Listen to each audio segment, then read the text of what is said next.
Kiedy zabili Benji, ja walczyłaś. Ja bardzo dużo walczyła z tym. Ja nie mogę to odpuścić. Ja myślę, że nie wolno zabijać człowieka. Ja była przestraszona, że coś stanie ze mną, nie tylko ze mną, z moimi dziećmi. Kiedy już w ogóle nie mogła wytrzymać, to wyjechałam, ale wszystkiego nie mogę mówić. Nie mogę.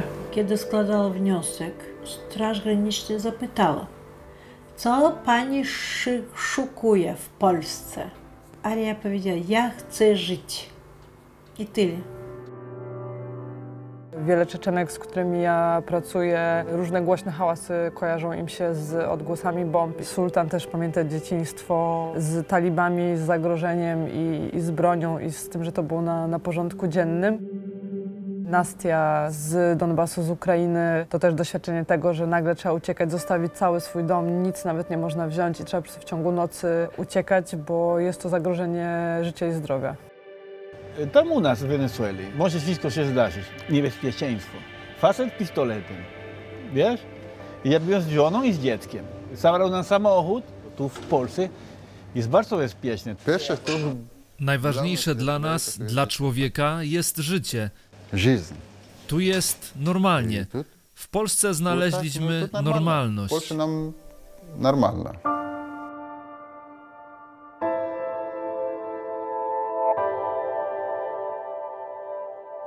Odnośnie dzisiaj robimy tak, że przychodzi twoja mama i pomoże mi odgrzać manty. Sultan jedzie ze mną, a ty tutaj pilnujesz tego, co się dzieje tutaj na miejscu.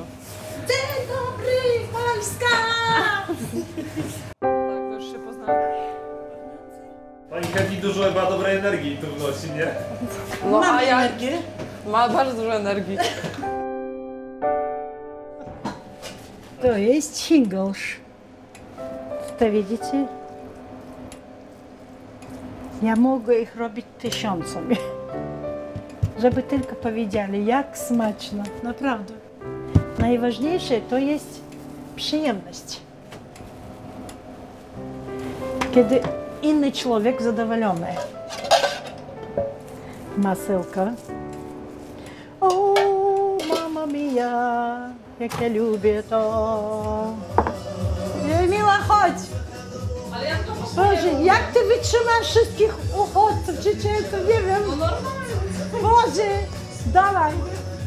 Tak, jedzenie lunche. Zawsze chce człowiek zjeść dużo i smaczno, i zdrowo. Ja naprawdę dziwię się, jak młode dziewczyny to wszystkiego wytrzyma. To dla mnie jest przyjemność, dlatego że ja mogę mieć bardzo bliski kontakt z ludźmi.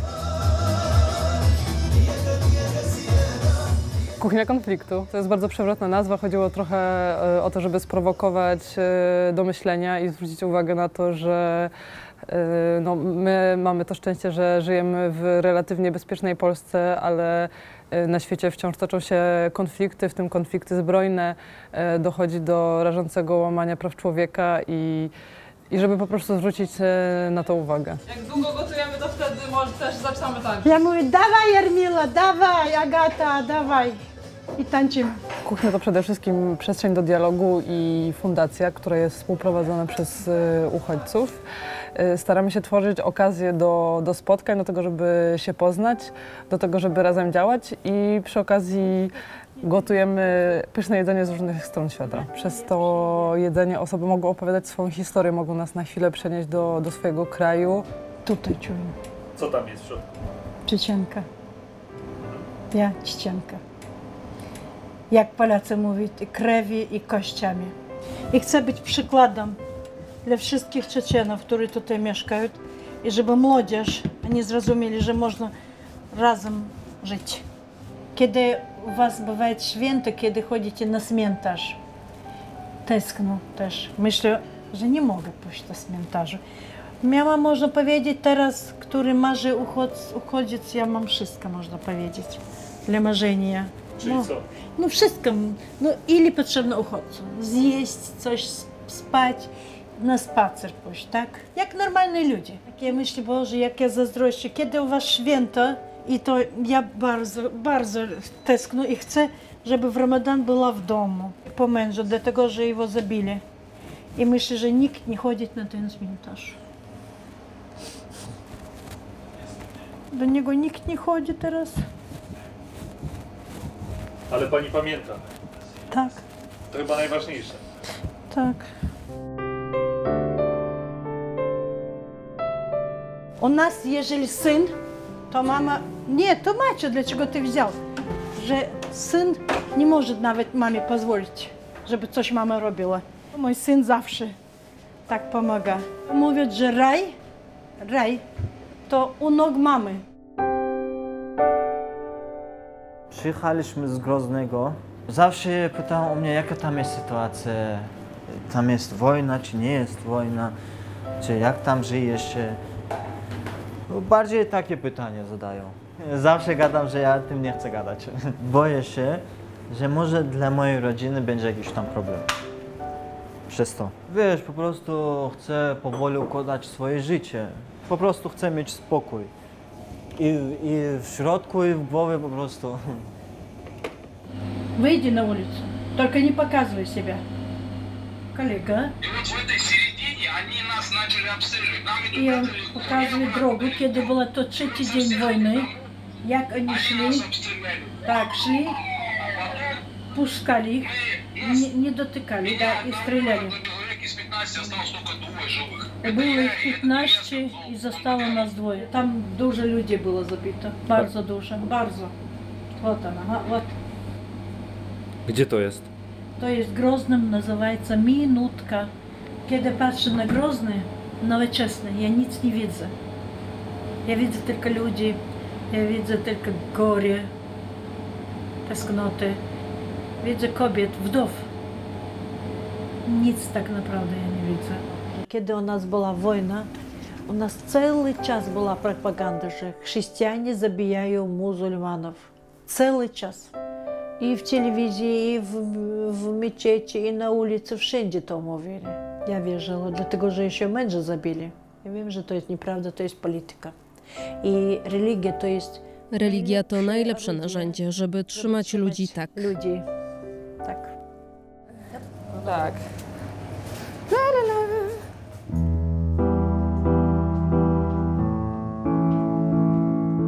Zatrudniamy osoby w trudnej sytuacji życiowej, często które tutaj dopiero budują sobie na nowo życie, próbują się odnaleźć w nowej rzeczywistości, stawiają pierwsze kroki i staramy się, żeby ta kuchnia była na tyle wzmacniającym doświadczeniem, żeby potem mogli realizować swoje marzenia. No i tak na przykład Sultan teraz zakłada swoją własną fundację, chce sam pomagać Afgańczykom. Założeniem nie jest to, żeby wszyscy byli kucharzami, tylko żeby gdzieś tam podążali za swoimi marzeniami i pragnieniami. Hedi prowadzi fundację, która też wzmacnia kobiety migrantki, kobiety wędrowne, kobiety uchodźczynie.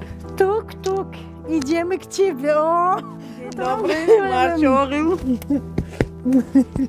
Ja nie chcę być biednym uchodźczynią. Ja jestem normalnym człowiekiem. Ale najważniejsze, Leila pokaże sama, da, Leila? Co ty robisz? Człowieku, który potrzebuje pomocy, dasz pieniądze, to zawsze mało. Jedzenie to nie pasuje. Buty też nie jakiś rozmiar, niewygodny.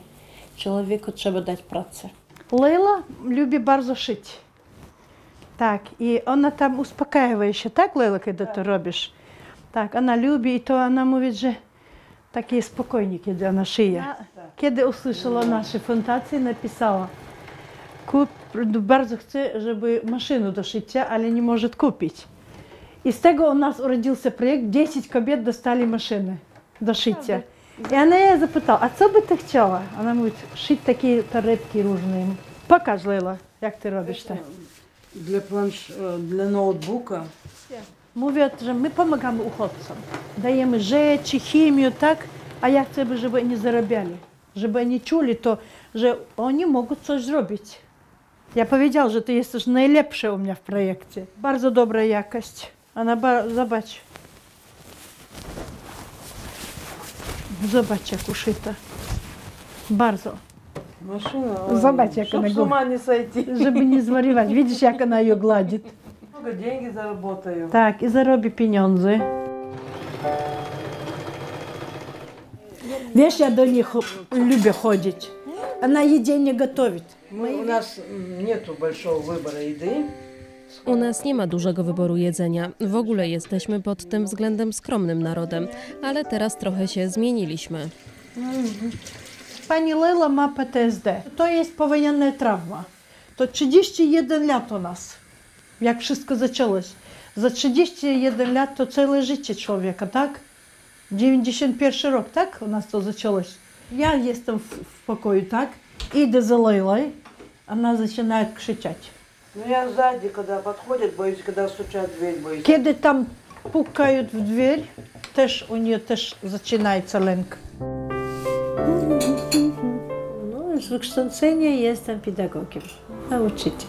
No, wiecie, u nas jak muzułmańska kobieta bardzo mało pracuje. Ja idę do pracy, tam pół roku pracuję, bo męż mój pół roku pomyśli. Mąż po pół roku powiedział: nie, siedź w domu i zmusił mnie do siedzenia w domu. Płakała dużo, ale nic nie zrobiłabym.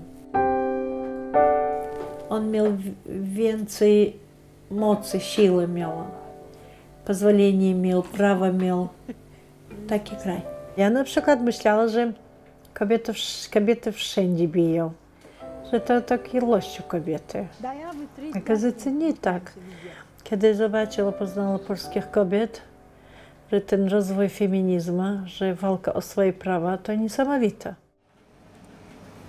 Готовлю карри. Для карри потребен такой имбирь, чеснок, цибуля.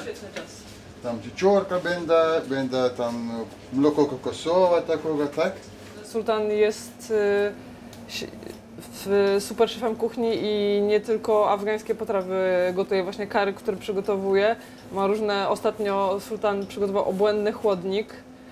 Ja nigdy w życiu nie jadłam tak dobrego chłodnika i to jeszcze wegański. A ty w ogóle pamiętasz, że rosyjską interwencję w Afganistanie? Tak, ja byłem w szkole. Wtedy pierwszy raz widziałem Rosjan, kiedy przyjechali. Jeden z moich nauczycieli płakał. Twój nauczyciel? On płakał, kiedy przyszli Rosjanie. Wow, ale pachnie czosnkiem. Dzień dobry panie. O, proszę pani. Proszę 2 razy karry. Też nie ma. Wszystko poznikało. Tak. Gdybym wiedział, że będzie tyle ludzi, to zrobiłbym więcej tego wszystkiego. Tak? Dowozimy, Hedi będzie robić placki. Dzień dobry. Będą placki czepelgasz, które będzie robiła Hedi na bieżąco. One będą z twarogiem albo z tofu, ale na to też trzeba poczekać jakieś 10 minut. Ja jestem ratownikiem medycznym. I masażystą. Teraz i masażystą też jestem. I kucharzem jestem. W pierwszym kontakcie tak z Polakami dużo uchodźców boją. W pierwszym kontakcie z Polakami wielu uchodźców się boi. Uchodźcy bardzo się boją. Oni nie bojali. No i to po to, żeby się nie bali tych kontaktów. I dla języka też lepiej. Języka lepiej. Jeżeli nie będę miał kontaktu z Polakami, to jak mam się integrować? Bez kontaktów nie ma integracji. Kuchnia konfliktu to doskonały pomysł. Potrzeba więcej takich inicjatyw, żeby ludzie mogli się integrować. Z Afganistanu ja przyjechał uczyć się. Z Afganistanu przyjechałem do Ukrainy, żeby się uczyć. Wtedy był jeszcze Związek Sowiecki. Była wojna i do Ukrainy przyjechałem podczas wojny. Kiedy zakończyłem naukę, przyszli do nas mudżahedini. No i nie mogłem już tam wrócić. No, trzeba było nie wracać. W Afganistanie bardzo lubię zielona herbata. Wódkę, piwo w Afganistanie nie piją. My tylko pijemy herbatę albo sok. I to bardzo dobra herbata jest. W Afganistanie mam kontakty, tak? Ja dzwonię po telefonu, messenger. No sytuacja jest niedobra w Afganistanie. Moja serce mnie bardzo jest ciężka teraz. Dla mnie to jest psychologicznie bardzo ciężka. Dużo mam kuzyn, brat, siostra tam. To wszystko w nas takie jest, tak. Halo? Salam alaikum, salam alaikum. Halo, co tam u ciebie? Co u twojej rodziny? Przez te ostatnie dni zabito kilku moich kolegów. Każdą noc spędzam w innym miejscu. Aha.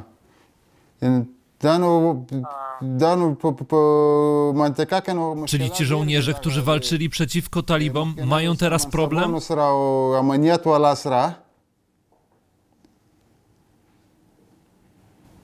Szczególnie ludzie, którzy pracowali w służbach specjalnych. Oni mają największe problemy.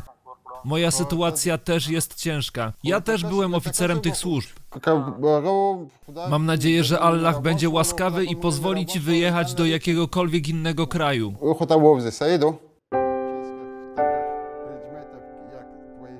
Ja przyjechał z moim synem, żoną i córką. Nas jest 4 osoby, którymi przyjechali. Finansowo ciężko.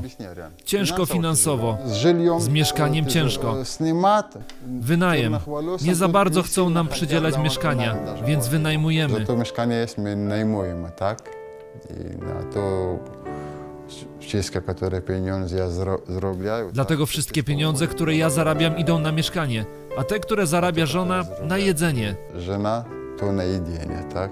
Dla uchodźców, ale dla uchodźców pieniądze nie są najważniejsze. Nie silne to, że pieniądze same. Dla nich najważniejsze jest to, by mogli tu spokojnie żyć. Spokojnie mogli żyć tutaj. O, to długo my czekali. Długo czekaliśmy. 2 lata czekaliśmy, żeby wydali dokumenty.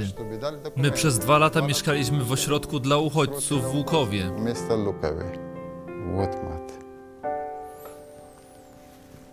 Koniec? Koniec. No jak? Pierwszy dzień tutaj w kuchni konfliktu. Mam nadzieję, że będzie dobrze, bo to są nowe smaki. Jak mówiłem, to na pewno wszystkim będzie się podobało. To będzie arepas. To jest jakby chleb, tylko że z kukurydzy. W ogóle wszystko jest inne, bo na przykład tutaj jest jakiś porządek. Bardzo dla nas to jest dziwne, że taki porządek jest, nie? U nas w ogóle, na przykład u nas nie ma przystanków autobusowych. Autobus je trzyma gdzie chce, na przykład, nie? Osoby przyjeżdżające tutaj, które są uchodźcami, uchodźczyniami, mają bardzo trudną sytuację. Nie ma kasy, nie ma przyjaciół, nie ma tutaj rodziny, nie mówi po polsku. Często osoby na początku są zagubione, niepewne siebie, często nie wierzą w swoje kompetencje i w to, że mają siłę i możliwość robić tutaj coś fajnego. I bardzo często też dzięki temu wspólnemu gotowaniu okazuje się, że każdy ma coś niesamowitego, żeby się podzielić, może opowiedzieć o swoim kraju, podzielić się super jedzeniem. Kuchnia konfliktu działa już 5 lat i przez ten okres udało nam się wesprzeć kilkadziesiąt osób w tym, żeby mogły się tutaj poczuć bezpiecznie i stabilnie, zacząć pracę, nauczyć się języka polskiego i odzyskują pewność siebie i decydują się na przykład skończyć szkołę, nauczyć się nowego języka, założyć swój własny mikrobiznes. Nie rozdzielamy sztywno tego, kto jest uchodźcą, kto jest imigrantem, kto jest cudzoziemcem. Staramy się wspierać te osoby, które tego po prostu potrzebują i te osoby, które musiały po prostu opuścić swoją ojczyznę z różnych względów. Ze względu na wojnę, ze względu na łamanie praw człowieka, ze względu na bardzo trudną sytuację i jakieś prześladowania, które ich tam spotykały. Obecnie w Wenezueli jest bardzo ciężka sytuacja ekonomiczna. W sklepach jest brakowało wszystko, mówię ci, nie było mąki, bo to się tam, nie ma co jeść, my skombinowaliśmy, uprawialiśmy trochę tam ziemię, co zrobiliśmy, ale z jedzkiem co? U nas jest jakby nieustalona godzina policyjna, to nie możesz wychodzić późno, w niektórych miejscach też nie możesz być, bo jest bardzo, bardzo niebezpieczne. Może wszystko się zdarzyć. Na przykład nam kiedyś ukradli samochodem, ale nie tak jak tutaj, że wychodzisz i nie ma samochodu. My wychodzimy z domu do samochodu i nagle jeden samochód, który był zaparkowany do nas, daj faceci. Jeden z pistoletem, a i drugi samochodem z pistoletem do nas, celowali. I dajcie klucze. Dlatego jest tyle imigrantów z Ameryki Łacińskiej w Stanach, albo w Hiszpanii. W Polsce fajne, czuję się fajnie, tylko wiesz, nie mamy odpowiedź w sprawie dokumentów. Nie wiemy, czy jutro dostanie tam list polecony i mówią, nie, ty musisz opuścić kraj w ciągu 30 dni, nie? I ja wtedy dokąd? Czy to wiecie, to będzie na widok? Jak pani było na miejscu Aripa? Tak. Na pewno goście kuchni konfliktu przychodzą do niej po to, żeby wesprzeć te osoby, ale też, żeby skosztować tych smaków, żeby porozmawiać. Mamy bardzo nieformalną i taką gościnną atmosferę, więc często jest przestrzeń na to, żeby po prostu zamienić słowo, pogadać. Na pewno mamy w zespole bardzo bliskie relacje.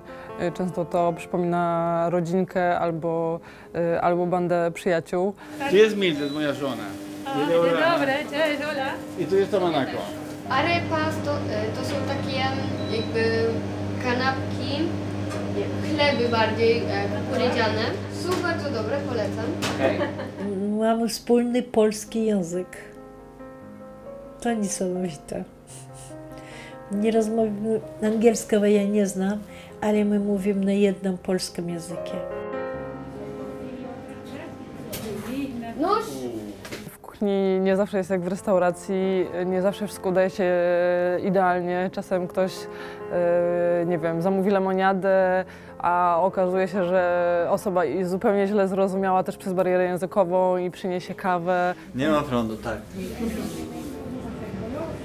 Właśnie wczoraj mieliśmy awarię pieca i też goście wykazali się super zrozumieniem i tak, i staramy się. No, na pewno jest tak, że gwarantujemy pełne przygody. Ta wolność, którą ja czuję, to ja mogę wykorzystać tylko tutaj. Mnie bardzo podoba polskie, bardzo, bardzo lubię. Tylko moja ojczyzna to Czeczenia, Kaukaz.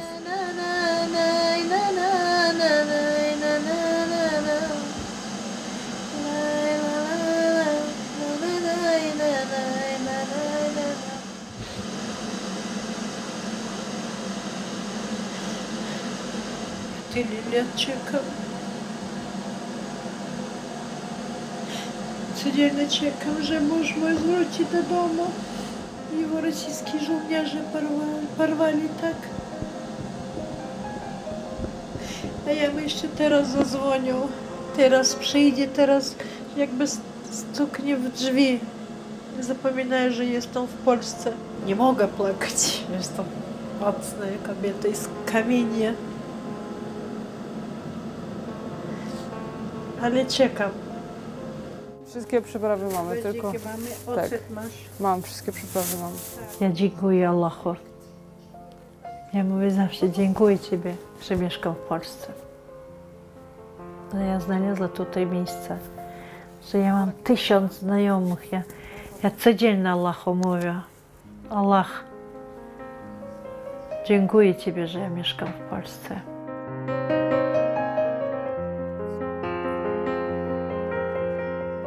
Dzisiaj z Hedi razem gotujemy kiszonki, a bardziej Hedi gotuje, a ja się od niej uczę. Hedi pokaże nam kiszonki marokańskie i białoruskie, i ukraińskie, i rosyjskie. Musimy jechać najpierw zaopatrzyć się w buraki, czosnek i inne kiszonkowe niezbędniki, a potem gotujemy.